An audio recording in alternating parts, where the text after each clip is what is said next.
muito bom dia para você que acompanha a programação da TV Câmara Campinas. Estamos chegando com mais uma edição do nosso Estúdio Câmara.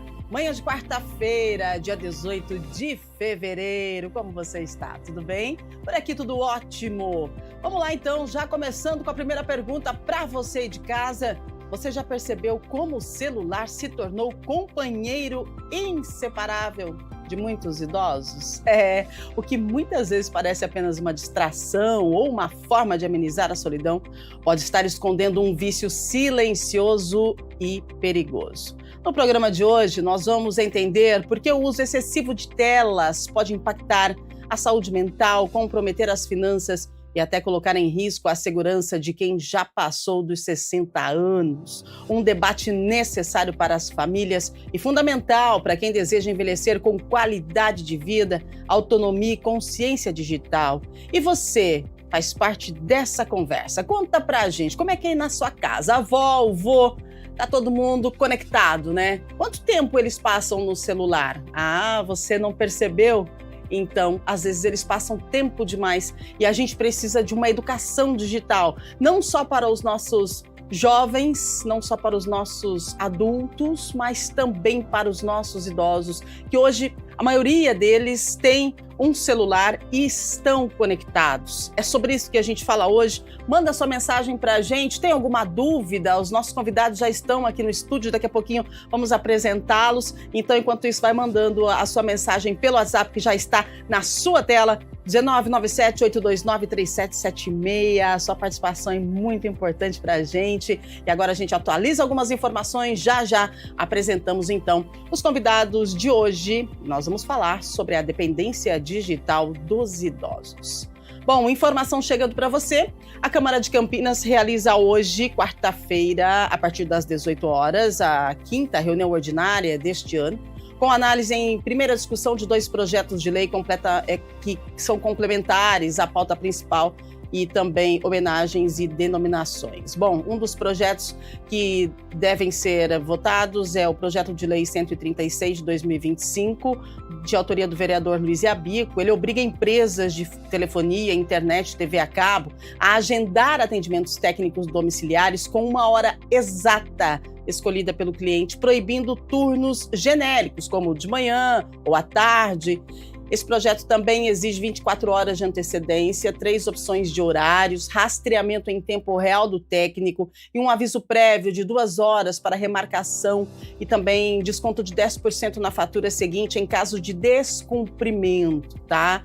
Tem multas progressivas se esse projeto de lei não for cumprido e chegam aí a 10 mil UFICs, unidades fiscais aqui de Campinas, com recursos que serão levados ao Fundo Municipal do Consumidor. Bem interessante, você pode participar dessa votação, né? Você pode também dar a sua opinião participando da reunião ordinária que acontece hoje no plenário da Câmara, que também estará em discussão o projeto de lei 34 de 2025 do vereador Herbert Ganem, que altera o Estatuto de Proteção Animal para proibir confinamentos que impeçam mobilidade natural, que causem lesões ou estresse, garantindo espaços adequados às necessidades físicas, mentais de cada espécie, né? Tem penalidades aí que incluem multas de 1.500 a 3.800 unidades fiscais, apreensão de animais e cassação de alvarás para empresas reincidentes,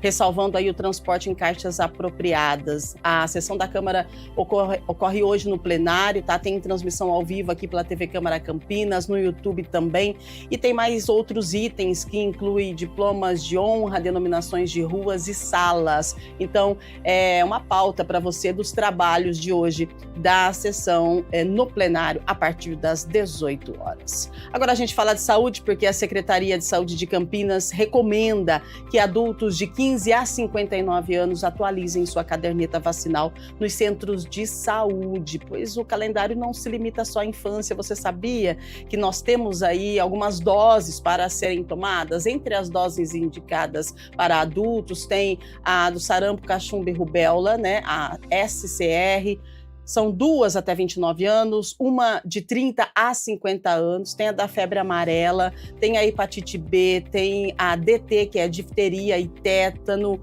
além da gripe e também da Covid para grupos prioritários, né? Então, quem tem registro completo mantém apenas reforço, né? Então, sem documentos, não tem problema, você pode chegar lá no posto de saúde mais próximo da sua casa e pedir a orientação e fazer a sua vacinação. Rubem, não tem carteirinha? Não tem problema. Importante, gente, manter-se vacinado, né? E atualizado para que a gente possa ter a nossa saúde em dia. Você pode consultar os detalhes no site campinas.sp.gov.br/sites vacina, idade e grupo, tá bom? A imunização previne doenças e é eficaz. Vamos lá, previsão do tempo para hoje. Já já a gente apresenta então os nossos convidados. Vamos falar da dependência digital dos nossos idosos, mas antes a gente atualiza a previsão do tempo. Mínima 20, máxima 28 graus. Que chuva foi aquela ontem à tarde, hein? Gente, vocês viram o que aconteceu lá na Lagoa do Taquaral? Então, e hoje a previsão é sol entre nuvens e chove rápido durante o dia, mas não com tanta intensidade como foi ontem. De acordo com informações, ontem tivemos aí 66 milímetros de chuva em pouco tempo, e o que ocasionou alguns transtornos na cidade, né, por conta dessa chuva intensa, que é uma chuva de fim de tarde de verão, mas que veio com muita intensidade. Bom, tudo certo agora, 8h11. Vamos com a apresentação, né, dos nossos convidados, mas antes a gente fala dos estudos, né, tem um estudo realizado pela Universidade Federal de Minas Gerais, que diz que a dependência das telas está ligada a problemas como estresse, depressão e ansiedade. Para idosos, o quadro ainda é mais preocupante, já que muitos enfrentam isolamento social antes mesmo de desenvolver essa dependência. Conforme o IBGE, em 2019, apenas 44,8% dos idosos usavam a internet. Já em 2024, esse número disparou para 69,4%. Então, são 11 milhões de novos usuários, mas esse acesso traz desafios, né? Ambulatório de Dependências Tecnológicas do HC diz que antes o público era jovens e agora está recebendo pacientes com mais de 70 anos. A gente precisa entender esse cenário e aprender a lidar com toda essa situação. É por isso que nós convidamos e vamos receber o doutor Humberto Calício. Ele é médico, psiquiatra e psicanalista, está com a gente aqui. Doutor Humberto, seja bem-vindo, muito Obrigado. bom dia, obrigada pela sua participação. Agradeço a oportunidade de estar aqui. Acho um assunto muito relevante, não é? Na mesma medida que a gente tem que cuidar das crianças, é como se o idoso se infantilizasse e a gente tem obrigação de tomar esse papel de cuidado, né? Acho isso bastante relevante. Muito bem, a gente conversa também com a doutora Satie Camisono, ela é médica geriatra. Seja bem-vinda, doutora, bom dia. Bom dia, muito obrigada, Rúbia, pelo convite. Tema muito importante, relevante, visto o envelhecimento populacional, e a utilização adequada dos recursos tecnológicos, elas são muito positivas e muito bem-vindas. Entretanto, alguns alertas, algumas orientações para que esse uso seja sempre positivo e não danoso à saúde do idoso. Excelente, a gente precisa entender como é que funciona esse mundo digital, principalmente para os nossos idosos, e a gente recebe aqui pelo Zoom, direto de São Paulo, ele é professor especialista em transformação e letramento digital, professor Cláudio Marcelini. Seja bem-vindo, professor, bom dia. Olá, muito bom dia, saúde e alegria para você. Sem dúvida, um tema da atualidade, agradeço o convite e defendo que, enquanto não houver, de fato, uma alfabetização digital continuada, a gente vai continuar com esse problema. Vamos aprender juntos. Então, você aí de casa, aumenta o volume da TV, chama todo mundo para a sala, já vai mandando mensagem para a gente já começa, então, a nossa conversa com o doutor Humberto. O senhor considera o uso excessivo de telas por idosos um sinal de alerta para a sociedade, doutor, do ponto de vista neurológico, né? O cérebro do idoso, especialmente o córtex pré-frontal, se torna mais vulnerável. É isso mesmo que acontece? Explica para a gente. Acho que tem duas questões. Uhum. A primeira é um artigo que eu li já de muito tempo, deve ter 30, 40 anos, que fala num olhar mais social e talvez antropológico, de como é que surgiu a demanda do diagnóstico da doença de Alzheimer, que não tem a ver com isso que a gente fala, mas talvez dê para entender onde eu quero chegar, né? Sim. Então, numa sociedade rural, o idoso tinha onde ser acolhido por famílias grandes, o idoso com demência, e aquilo não era um problema tão relevante, né? Havia uma estrutura que, de alguma forma, dava conta do idoso com alteração de comportamento, do idoso que demandava cuidados. Com a questão da diminuição da população rural, aumento da população nas cidades e, principalmente, diminuição do número das pessoas, nos núcleos familiares, não havia mais esse papel. E foi bem nesse contexto que começou a ter estudos mais aprofundados, e essa doença especificamente é uma doença que tem alterações visíveis em exame de imagem, né? De fato existe, mas isso surgiu exatamente concomitante com esse contexto onde o idoso não mais cabia nesse núcleo familiar. Uhum. A questão do uso de qualquer tela e de tecnologia cabe na minha opinião, um paralelo, né? A solidão, ou estar só, o que fazer com o tempo, é uma questão que tem que ser vista e, nesse caso, entendida se é um problema. Passa a ser um problema se houver sofrimento na impossibilidade de continuar com o ato ali, às vezes repetitivo, de estar na tela. Se a pessoa começar a procrastinar o início do sono por conta de ter que estar submerso a algum tipo de algo externo, passa a ser um problema se de fato aquilo tirar a pessoa do convívio familiar que mesmo diminuído tem. Ou seja, a pessoa ela se priva de relações sociais, né, e passa a ser aquela forma predominante e sequer percebe que há um sofrimento quando se tenta se desvencilhar. Exato. É verdade. Nós falamos aqui muitas vezes no programa sobre a dependência digital de jovens e adultos, né? De acordo com informações, é um processo biológico quando se torna a dependência, né? E que se assemelha a uma dependência de substâncias químicas. E o perigo é que quando a gente fala da dependência digital, essa dependência ela está dentro de casa, muitas vezes, sem que a família perceba. Agora, doutora Satie, é Satie ou Satie? Satie. Satie, tá bom. Doutora Satie, na prática clínica, né, como que você diferencia o uso saudável do celular daquele que já causa danos à saúde física, né? Porque quando a gente fala de danos à saúde mental, o pessoal fala, mas é dependência e tal, mas o celular também causa danos à saúde física, principalmente quando a gente fala dos nossos idosos, né? Porque vai muito além. Tem a postura, as dores nas costas. Gostaria que você, como médica geriatra, explicasse para a gente os danos que o celular pode causar, principalmente aqui a gente está falando hoje dos idosos. Acho que antes de falar dos problemas, eu preciso reforçar os aspectos positivos das tecnologias, né? Sim. Acredito que o Cláudio vai falar, mas é importante reforçar que as ferramentas, o uso da tecnologia, ela pode ser também uma ponte importante de aproximação das famílias. Super. Né? Às vezes, hoje, atualmente, é muito comum um núcleo familiar composto de um casal de idosos com filho morando em locais completamente distintos, às vezes em países diferentes. Isso é uma demanda que eu tenho no consultório, né, de idosos que moram sozinhos na cidade, o filho mora em São Paulo e outros dois moram fora do país.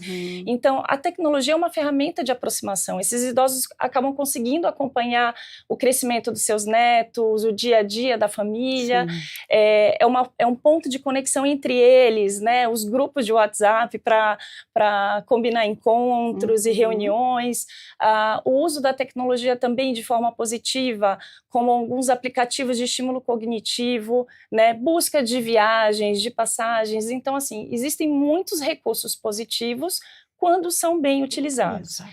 Entretanto, quando a gente fala de risco, né, o risco físico, ele não é tão importante, sabe, Rúbia? Eu acho que o principal aspecto de risco é no risco mesmo de saúde mental. Em especial, aqueles idosos que são mais fragilizados a esse tipo de exposição, né? Quais são os idosos que têm um perfil que podem ter problemas com o uso do aparelho do dispositivo celular?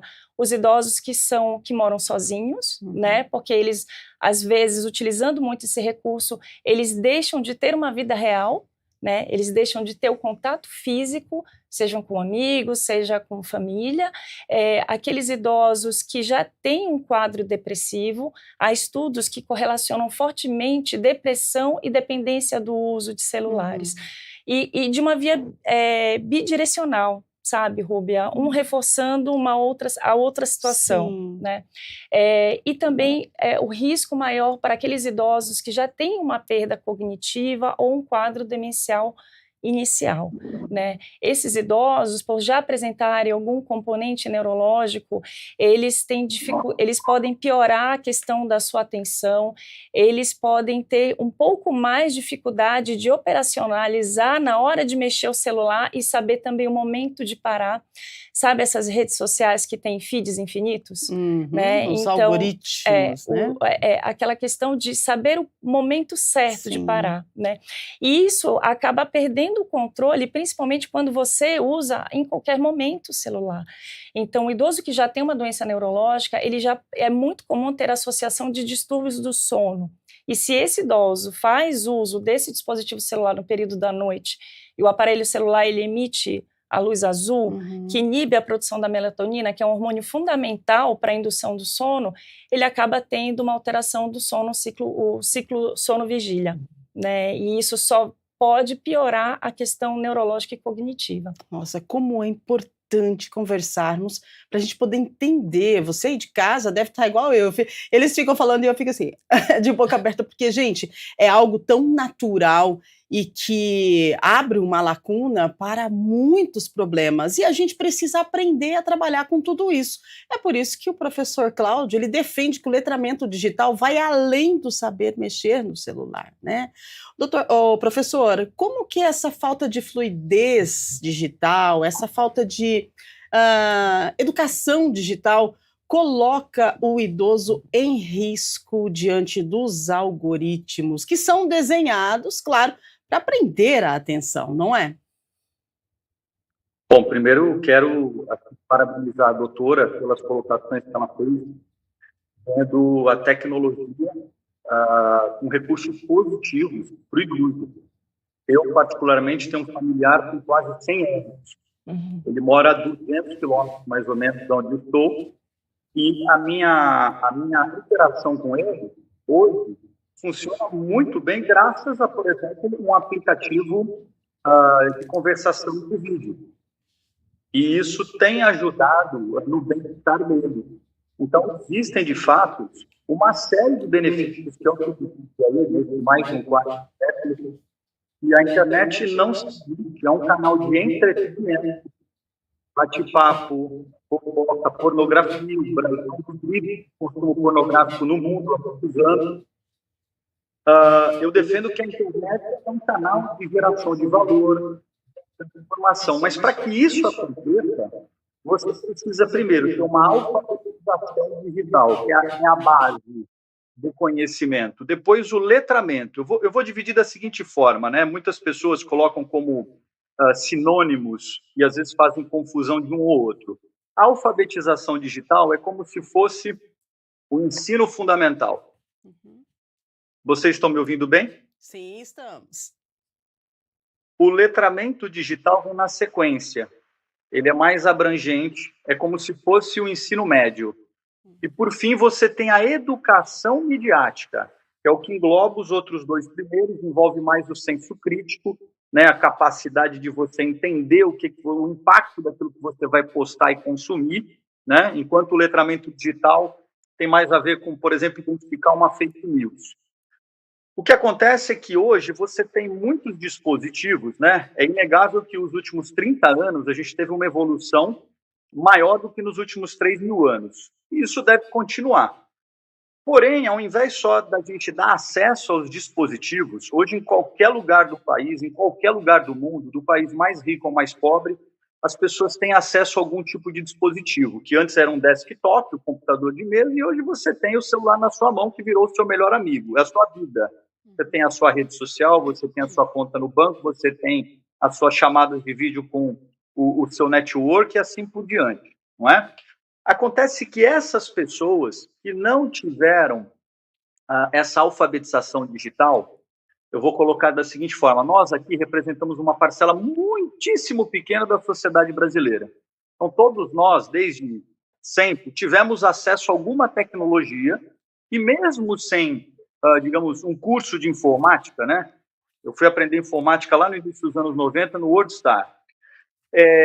Você acabou aprendendo aquilo em casa, meio que testando erros e acertos. A maioria da população não teve isso. Por quê? Porque estava numa área isolada, vivia numa periferia, o recurso era muito caro. De repente, essa população está aqui um celular, com menos de 1.000 cruzeiros você tem um celular. E essa pessoa abre um celular, ele já vem com uma rede social pré-instalada que ela não sabe o que é. Ela ouviu falar. Um canal de vídeos para ela assistir, que ela não sabe o que é. Ela pode assistir um vídeo educativo, né? Aprender, sei lá, chinês.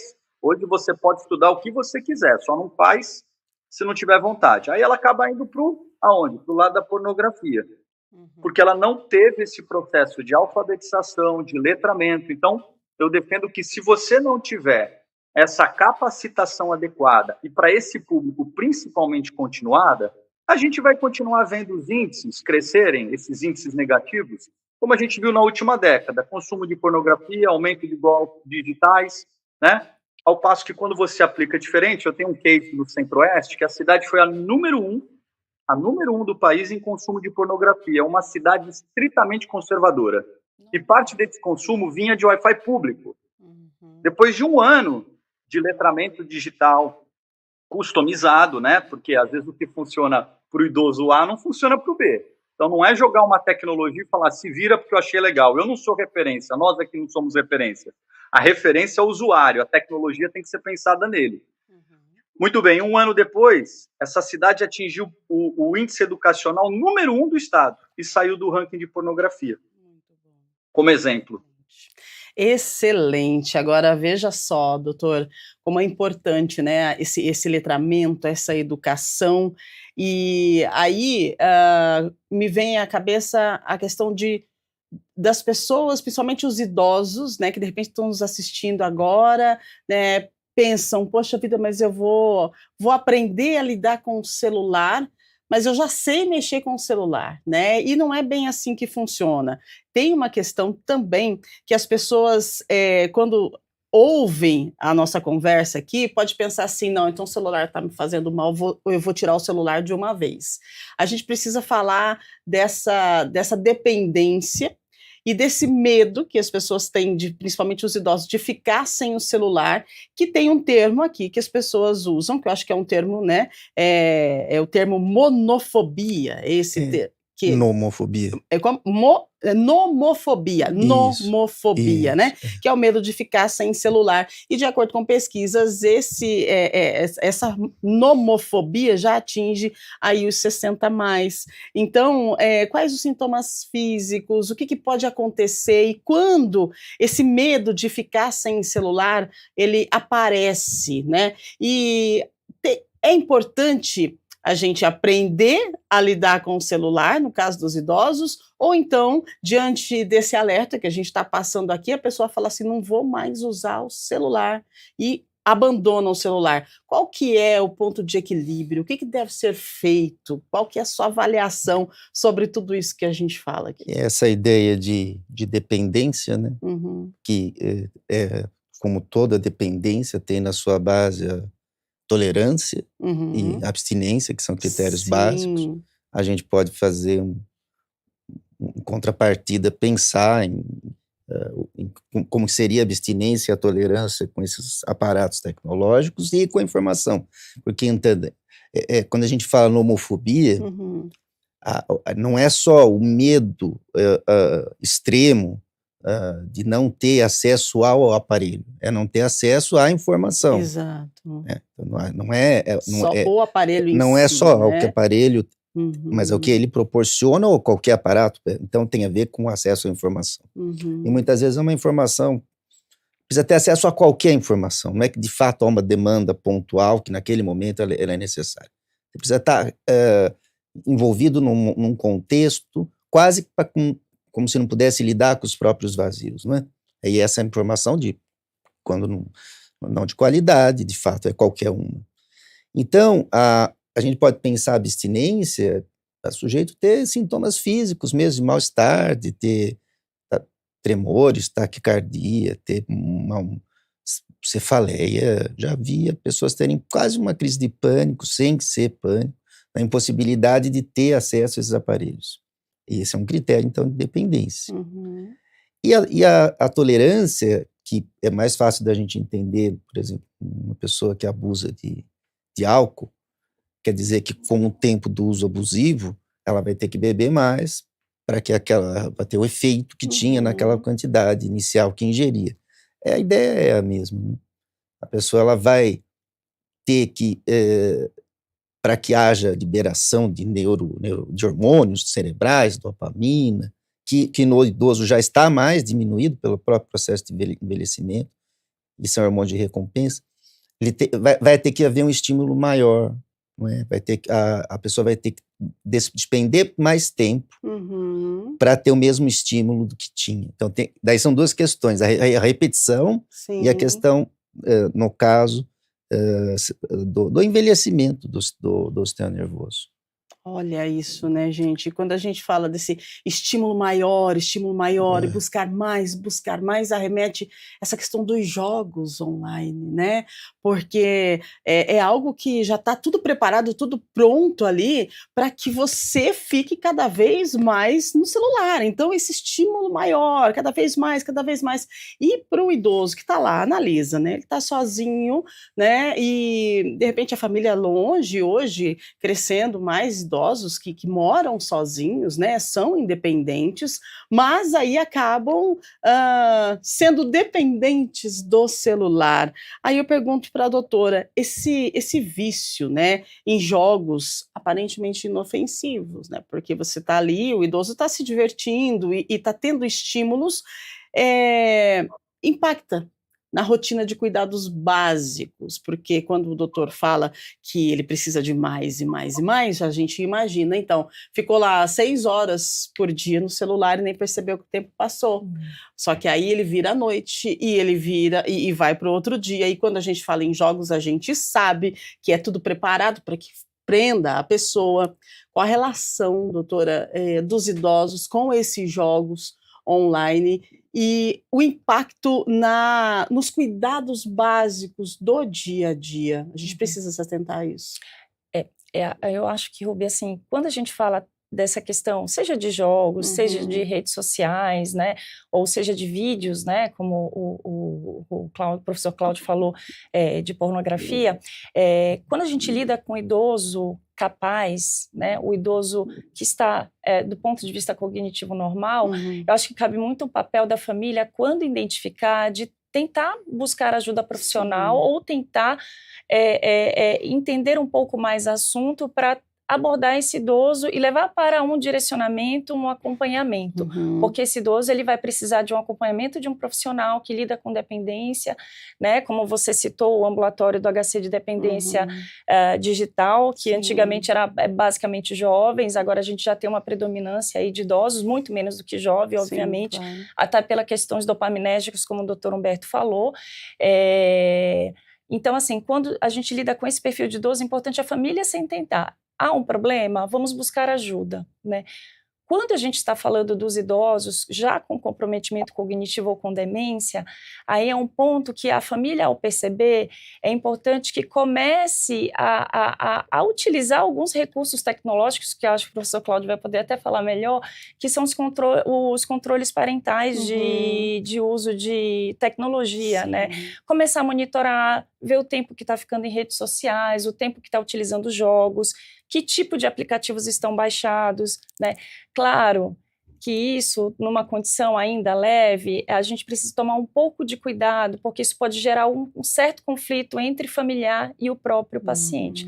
Mas é importante entender que é sempre desafiador, mas isso é muito papel da família também de olhar por isso, né? E com o tempo ir colocando alguns limites de tempo, limites de horário, e o importante quando a gente lida com a dependência digital é de fazer isso tudo de forma muito lenta e não imediata. Me dê o seu aparelho celular porque está tendo problemas. Aí a gente pode entrar numa crise de abstinência importante e ter problemas físicos, inclusive, relacionados a isso. Importante dica, né? Você que tem em casa, tem a avó, o vô aí, tá todo mundo usando celular, que legal, né? Que bom, porque antes tinha uma resistência, né? Eu me lembro quando eu fui dar o celular para minha mãe, ela não queria, ela falou, não quero isso, não sei mexer nisso. Hoje, ela só se conecta com a gente através de WhatsApp. Então, assim, é tudo muito bom essa evolução. Só que a gente precisa nos atentar, porque a família é a rede de apoio. Ah, mas ele mora sozinho. Dá uma pesquisada, vai lá, faz uma visitinha, né? E tenta se aproximar um pouco mais para que a gente possa ter essa questão da educação, né? Com a tecnologia. O Cláudio, ele menciona que a tecnologia pode humanizar o aprendizado como pensamento computacional. E aí, como que esse pensamento computacional pode ajudar o idoso a recuperar a autonomia no dia a dia, quando a gente fala do celular, professor? Olha, em primeiro lugar, eu vou voltar naquela tecla da questão da capacitação, porque o pensamento computacional, ele só vai ocorrer de fato, veja, por mais que a doutora colocou muito bem, hoje você tem ferramentas aí de controle, né? Então você na sua casa pode controlar o que as pessoas ali acessam. Da onde você estiver, olha, eu não quero que esse site seja acessado, você pode limitar o conteúdo de acesso. Porém, se qualquer que seja a pessoa, e principalmente o idoso, ele não entender que a tecnologia está ali como uma ferramenta para agregar na vida dele, para isso ele precisa do conhecimento, precisa desenvolver justamente o pensamento computacional. Na minha humilde opinião, eu acho que tem dois fatores críticos. O primeiro, eu pude acompanhar muito bem, tanto na criança e no idoso, onde eu tenho alunos de EJA, né? O aluno de EJA é pré-alfabetizado ou não alfabetizado. Quando ele convive com a família e ele descobriu lá o celular, eu muitas vezes vi o idoso, eu frequentei casa de alguns alunos, o idoso num cantinho, enterrado no celular. A mesma cena eu vi numa família com uma criança que no nosso tempo ia brincar na rua, andar de bicicleta, ela está sentadinha no celular, sabendo se lá faz o quê, nesses joguinhos que são uma indústria, né, para prender a pessoa ali, como vocês todos colocaram muito bem. A pessoa, eu tenho a sensação que a família fala, olha, tá ali, ó, como se fosse um enfermeiro, olha, ele tá ali, deixa ele quietinho, não está nos dando trabalho. Eu tenho essa humilde opinião que muitas famílias se acomodaram nesse processo. Ao invés de dar uma atenção, eu vou assistir o meu futebol, deixa lá o meu avô com o celular dele. Ok? Na outra ponta, a gente tem, há 30 anos, governo em nível federal, estadual e municipal fazendo investimentos bilionários em tecnologias. Eu conheço o país de ponta a ponta, só não trabalhei no Acre. Em todas as regiões que eu fui, das mais afastadas às mais desenvolvidas, existia um sinal de internet, por mais precário que fosse, existia algum recurso tecnológico. Mas por que aquilo não funcionava? Porque a indústria, quando ela vai vender um produto, um software, ou um hardware, que são os dispositivos, né? Hoje a gente tem o tablet, você tem o celular, lá atrás o computador de mesa e o notebook. ela não faz aquilo para mim ou para você. Ela produz aquilo em larga escala, desenvolve em laboratório, faz uma campanha brutal de marketing e empurra aquilo através de mecanismos comerciais. Então, quando o contratante compra, ele não faz muitas vezes a menor ideia do que ele está comprando. Eu, em mais de 300 municípios, eu não vi um município que tinha tecnologia pensada na customização. Porque quando eu falo do que é a pauta aqui, eu não posso esquecer que eu tenho um idoso que ele tem um pensamento mais desenvolvido, eu tenho um idoso que ele tem uma condição melhor, eu tenho um idoso que tem algumas limitações, não é? Diferente. Então, a tecnologia, ela tem que ser pensada nesse público com uma capacitação também customizada. O problema é que isso leva tempo e a mão de obra de alto nível, principalmente no setor de tecnologia, ela é muito escassa. O indivíduo que tem essa competência técnica, ele vai trabalhar numa multinacional fora do país, receber em dólar, ele não vai desenvolver um projeto específico para um idoso. Então, esses dois pontos, me permita dizer, o comodismo, que muitas famílias se acomodaram numa situação, eu faço essa análise crítica porque eu vi isso acontecer na minha casa. Com a minha filha, hoje ela é quase adulta, quando ela era criança, todo mundo tem uma vida agitada, a minha não é diferente, assim como a de vocês. E quando eu chegava em casa, ao invés de eu investir um tempo na minha filha, ela estava num celular. E eu passava o dia cuidando do filho dos outros, orientando, e na minha casa faltava, e ela teve a nomofobia, né? Uma das cyber sickness que tem hoje. Então, ela até para dormir, ela precisava ter o telefone do lado. Qual a diferença dela para um idoso? A idade cronológica, né? Porque os dois estão, cada um está numa ponta. E foi um processo para tirar ela dessa dependência. Na outra ponta, enquanto não tiver essa orientação para o idoso, falar, amigo, olha só, isso aqui você vai conseguir uma inclusão social, você vai conhecer outras pessoas por aqui, você pode utilizar isso como um canal de geração de valor, não só entretenimento, não é? Então, eu acho que esses dois extremos, eu acho que potencializaram esse cenário que a gente vê hoje, onde os idosos, eles não são em números absolutos, né? Porque não é a faixa que mais consome, mas são as vítimas mais procuradas para sofrerem golpes digitais. Eu trabalhei em muitos casos onde a quadrilha se especializou em dar golpe em idoso. Que tipo de golpe? Principalmente envolvendo financiamento. O idoso ele é aposentado, ele tem um recurso, muitas vezes esse criminoso tem acesso a uma massa de dados, não é? A gente vive numa era que os dados são um ativo precioso, e ele já vai direcionado para aquele público, oferecendo produtos, né? Produtos que aquele indivíduo vai consumir sem saber que, na verdade, são uma fraude. Exatamente. Quando a gente fala de golpes, né? Aí, vamos lá, nomofobia, vítima de golpes, de repente está lá apostando nas bets. O Banco Central revelou que os idosos gastam em média R$ 3.000 por mês em apostas online, né? Doutor, o impacto para a saúde mental, como que se trata um idoso que está com essa dependência digital e que, de repente, tem, além da dependência digital, sofrido com as consequências, né? Os golpes que estão aí, infelizmente, cada vez mais, essas pessoas que aplicam golpes, elas estão com um poder de persuasão muito forte e que acabam, sim, levando o idoso a cair nesses golpes e a perder dinheiro, enfim. Qual que é o impacto na saúde mental desses idosos e como se trata, como temos que fazer, qual que é a importância da família? Você quer que eu fale um pouco de jogo patológico, é isso? Isso. Que é pode ter uma coincidência com a homofobia, mas não necessariamente Sim. que existe em outros contextos. Mas como ficou muito fácil, né, apostar nessas plataformas digitais, se faz isso em qualquer lugar, já atendi pessoas que me lembro de 2 ou 3 que vieram buscar com dívidas chegando na casa de mais de 1 milhão, 2 milhões de reais perdidos nesses jogos aí. Teve um caso ou dois que a pessoa conseguiu parar ganhando, mas é muito raro. Sim. Até porque toda a dinâmica do jogo é feita para que ela continue jogando, né?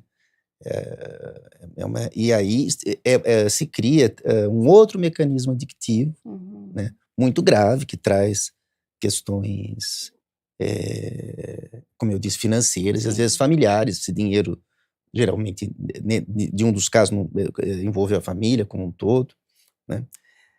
E isso não tem só a ver com o esclarecimento tem pessoas esclarecidas em que tenham conhecimento de como transitar entre essas questões, mas a partir do momento que começa, ele se liga um gatilho, que é o gatilho da dependência, que mesmo sabendo que é algo danoso, a pessoa continua. Você pode falar para uma pessoa, sei lá, que usa cocaína, você pode falar para ela, olha, você não tem benefício, fazer tabaco, não tem benefício nenhum usando isso, não agrega nada, você só vai trazer problemas, ou agora, ou daqui a um tempo. Mas a pessoa fala, mas eu gosto. Ou em algum momento teve prazer, mas ela tem associação que gosta, ela não vai parar, sabe que faz mal. Desse jeito, não é o convencimento de dizer o que não faz bem. Então essa questão de BET, jogo patológico, nesse sentido, é mais ampla, vai além do idoso, mas aí eu acho que o idoso ele fica um tanto mais exposto, porque eu acho muito mais difícil ele saber que tem ajuda para isso, né? Saber como procurar. Então, sim, eu acho que é absolutamente relevante. E o tratamento, doutora, é um tratamento que, quando a família, né, entende que precisa de ajuda, esse tratamento para essa dependência, ele costuma ser de quanto tempo? Como que funciona? Assim, há diversos tipos de tratamento, né? Sim. Às vezes precisa usar algum tipo de medicação para controlar impulso, né? Que daí são classes de medicações diferentes, às vezes antidepressivos, às vezes até anticonvulsivantes, antipsicóticos, são remédios de classes diversas que podem ajudar a controlar os impulsos e esses pensamentos reverberativos, ruminativos. Mas isso certamente não retira a causa, ele tenta diminuir o sofrimento e tenta quebrar um pouco essa repetição. Na maioria das vezes, o que a gente fala de padrão ouro de tratamento é a associação de psicoterapia, né? Podendo estar usando a medicação, como esses exemplos que eu trouxe há pouco. Excelente, excelente. Agora, doutora Satie, é interessante quando a gente analisa a situação como um todo, e aí a gente, quando finaliza na questão que o doutor Humberto trouxe, né, da medicação, de todo esse tratamento, a gente precisa da rede de apoio, a gente precisa da família. Esses idosos, eles precisam estar monitorados, mas monitorados de uma forma que não seja aquela monitoração incisiva, né? Algo assim que a família ela precisa estar sabendo o que está acontecendo, mas de uma forma um pouco suave, para também não causar um impacto tão grande na vida desse idoso que, como a doutora muito bem trouxe, utiliza o celular. Tem várias situações que você utiliza o celular, o idoso pode estar lá querendo fazer uma viagem com os amigos e está utilizando o celular. Mas como a gente está falando aqui da questão da dependência digital, a gente precisa, sim, de um monitoramento familiar, né, doutora? Assim, o monitoramento quando a gente está lidando com um idoso capaz, completamente apto, com autonomia, independência, eu acho que cabe muito mais uma psicoeducação, né? A família está próxima, está sempre alertando de golpes, volta e meia a gente não recebe pelo WhatsApp, novo golpe na praça, encaminha, dá uma ligada, fala, olha, você leu sobre aquele assunto.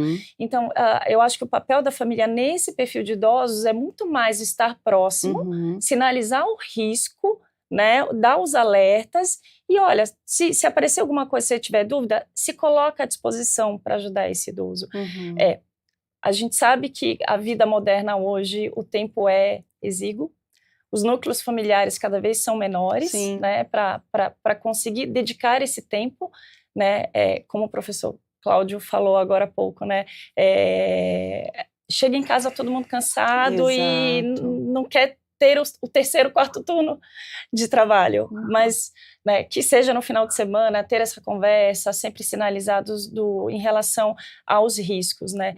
O idoso comprometido, que esse sim precisa de uma supervisão um pouco maior, né, mas sempre tentando respeitar, de certa forma, a autonomia que esse idoso ainda com comprometimento cognitivo ainda tenha, mas respeitando um pouco o limite. Exige tempo, exige atenção, exige cuidado, exige carinho, mas é necessário. É importante, né? É necessário, porque a gente precisa cuidar de quem a gente ama. E o celular, a gente sabe que você está com a tela do celular, você está exposto, né, a esse mundão infinito da internet. E tem um lado bom, mas também tem um lado que não é tão legal assim. E a gente precisa estar atento, principalmente essa rede de apoio aí dos idosos. E que bom se tiver uma rede de apoio. Agora, e aquele idoso que mora sozinho, aquele idoso que já não tem mais a rede de apoio e que acaba, doutora, se afundando cada vez mais na questão do celular, porque para ele aquele é o mundo que ele vive, né? A gente tem algumas situações assim e isso preocupa bastante. O que deve ser feito numa situação dessa? Quando esse perfil de paciente, de idoso que tem um isolamento importante, existe uma rede de apoio social exígua, né? É muito importante aí os centros de apoios, por exemplo,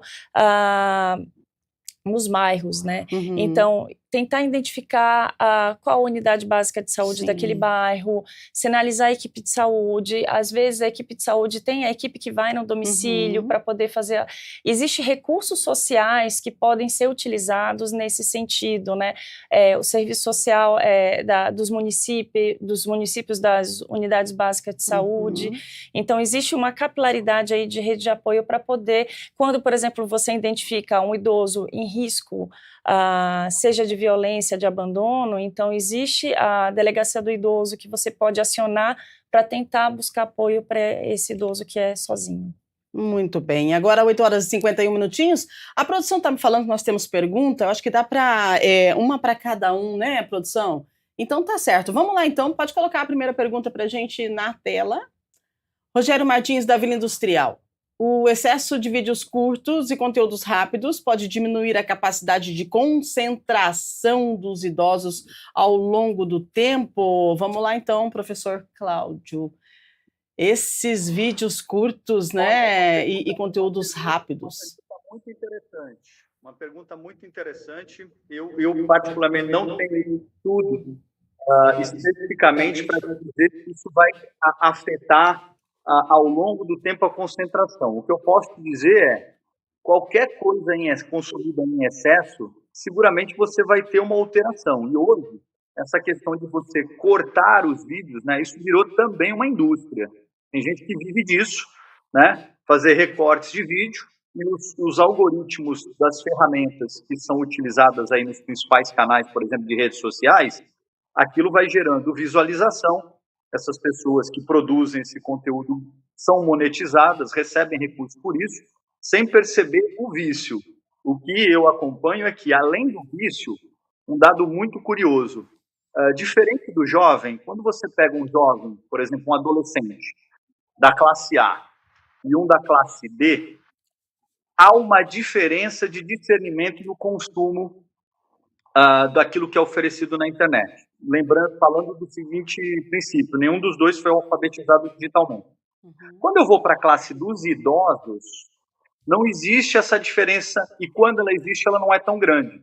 Eu tenho casos envolvendo, por exemplo, professores doutores de grandes universidades que tiveram problemas no consumo excessivo e também caíram em golpes na internet, tão quanto, por exemplo, um aluno de EJA, que nem alfabetizado está. Agora, no tocante à concentração, eu vou deixar com os meus colegas, que eles são muito mais preparados do que eu para falar sobre concentração com vocês. Muito bem, professor. Doutor Humberto, essa questão da concentração, né, da pergunta do nosso telespectador, sobre vídeos curtos, rápidos, né? Ele acaba diminuindo a capacidade de concentração do idoso? Que já pode ser diminuída por uma questão do próprio envelhecimento do sistema nervoso central, né? Que é o que você me perguntava do córtex pré-frontal, eu acabei não falando, acho, que tem a ver com controle de impulsos, de mecanismos de recompensa e de quebrar padrões repetitivos. Então, isso no idoso, por uma questão de envelhecimento, aí não é adoecimento, digamos que funciona não tão, um pouquinho, de uma forma não tão adequada quanto no mais jovem. Então, sim, o idoso vai ter uma dificuldade maior de se descolar de algo, né, e falar, eu quero parar com isso para ver outro conteúdo. Perfeito. Então, acho que e aí a atenção e a concentração, elas ficam muito deficitárias por conta disso. Né? É isso aí, 8h54, respondendo você que está aí do outro lado, mandando perguntas para os nossos convidados. Pode colocar mais uma na tela, produção, por favor? A Marta Regina do Centro, idosos que já têm pressão alta ou diabetes podem sofrer algum impacto físico maior por causa do sedentarismo ligado às telas, doutora Sadia? Sim, né? Mas assim, é importante também levantar um aspecto em relação ao controle da pressão e diabetes. Idosos que são alfabetizados do ponto de vista digital, que têm smartphone e sabem utilizar, por exemplo, ele pode fazer uso de recursos de dispositivos de monitoramento de glicemia continuada. Né? Então, assim, para um idoso fazer o autocontrole, a sua gestão do seu controle glicêmico, ele precisa ter um dispositivo celular, ele precisa saber ler, utilizar aquele aplicativo. Então, como eu havia comentado anteriormente, né? Sempre o ônus e o bônus, né? Dos recursos digitais. Né? Por outro lado, assim, quando você tem um idoso que acaba ficando mais sedentário pelo uso da tela, aí eu já enxergo como algo talvez patológico pelo uso excessivo do celular, e não apenas o uso do celular por si só. Né? Perfeito, muito bom. Agora, mais uma pergunta, então, produção, 8h56, dá tempo para mais uma? Dá, e daí a gente já vai para as considerações finais, é isso? Então tá bom, 8h56, a gente agradece você que está aí do outro lado participando conosco. Estamos falando da dependência digital dos idosos. Hoje, aqui no Estúdio Câmara, a Elaine Souza do Parque Prado. Quando o celular passa a ser a principal fonte de prazer do dia, isso já é um sinal de alerta para um quadro mais sério? Vamos lá, doutor Humberto. Certamente. Sem dúvida. Eu colocaria não só o celular, né? Muitas coisas, quando precisa só aquela questão única ser o ápice de prazer no dia, eu acho que já tem que trazer questionamentos. Né? Mas quando isso está num objeto e talvez tenha a ver com o que a gente falava de abstinência mesmo, né? Porque num certo momento, a pessoa se sente gratificada, recompensada nessas redes sociais e qualquer coisa que você estiver fazendo ali. Num certo momento, ela não está mais ali pelo prazer que tinha inicialmente.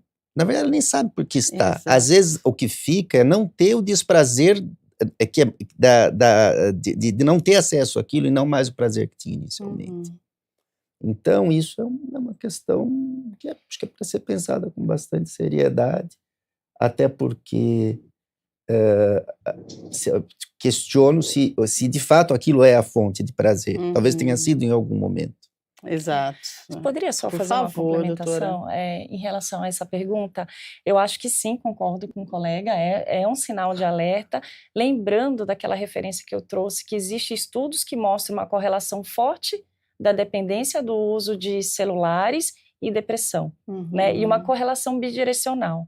Então, às vezes, isso pode ser um sinal de um quadro depressivo inicial ou até um transtorno cognitivo leve, um quadro neurológico já inicial e, por isso, a maior dependência do uso do dispositivo. E precisa ser olhado com muito cuidado, muita atenção. 8h58, Dá tempo para a última? Tá bom, vai lá, mais uma, só mais uma, para a gente poder encerrar, então. A gente vai para as considerações finais, tá? Fabiana Costa, Nova Campinas. Como ensinar meus pais a desconfiar de mensagens urgentes que pedem dinheiro sem que eles achem que eu estou exagerando? Ô, Fabiana, vamos lá, professor, como faz isso, hein? Como que ensina o pai, a mãe, a avó, o vô aí a desconfiar dessas mensagens que pedem dinheiro para eles? Sem achar que a gente exagera, né? Porque às vezes a gente pega pesado daí. Excelente pergunta, é uma realidade. Eu costumo dizer para todos o seguinte: te ligou de um número que você não conhece, chegou uma mensagem de quem você nunca viu, não responde. Por exemplo, eu estou aqui falando com vocês através de um celular. Eu recebi 3 ligações de spam. É um número que não está na minha agenda, eu não atendo. Porque muitas dessas ligações hoje, por exemplo, a gente vive num país que a insegurança chegou a tal ponto que a gente tem medo de atender um número desconhecido, porque alguém pode gravar a sua voz e usar como forma de ter acesso, né, a dados bancários, utilizando a sua voz, né? Hoje você tem ferramentas de segurança que você dá o acesso por voz. Então, tem quadrilhas que gravam a sua voz, onde você fica alô, alô, alô, elas produzem esse conteúdo com o seu alô para acessar, muitas vezes, um dado bancário. Então, não atender, não ouvir, não se manifestar quando essa mensagem chega por alguém que você não conhece, por um número que você nunca viu. Eu acho que é a melhor e mais simples recomendação. Muito bem, agora pontualmente 9 horas, a gente precisa entregar o nosso Estúdio Câmara, mas já agradecemos aí a sua audiência, a sua companhia. Eu acho que muitas dicas, muitos ensinamentos válidos aqui hoje, para a gente poder orientar, né, os nossos idosos e montar a nossa rede de apoio de uma forma bem tranquila e de uma forma, acho que bem didática, né? Explicar, ensinar e aprender também. Eu quero agradecer a participação do Dr. Humberto. Muito obrigada pela sua disponibilidade. Eu agradeço, tá? a oportunidade. Viu? Obrigada. E, doutora Satir, muito obrigada. Eu acredito que tem muito para ser dito ainda, mas vocês contribuíram de uma forma maravilhosa. Gratidão. Eu agradeço o convite e parabenizo o tema, muito relevante. Muito bem. A gente agradece também o nosso professor, Cláudio, né, que esteve conosco e contribuiu também, dando aí orientações que a gente precisa repassar para a nossa família. Muito obrigada, professor. Agradeço a todos vocês. Parabéns pelo programa, muito bem elaborado, uma pauta aí atual.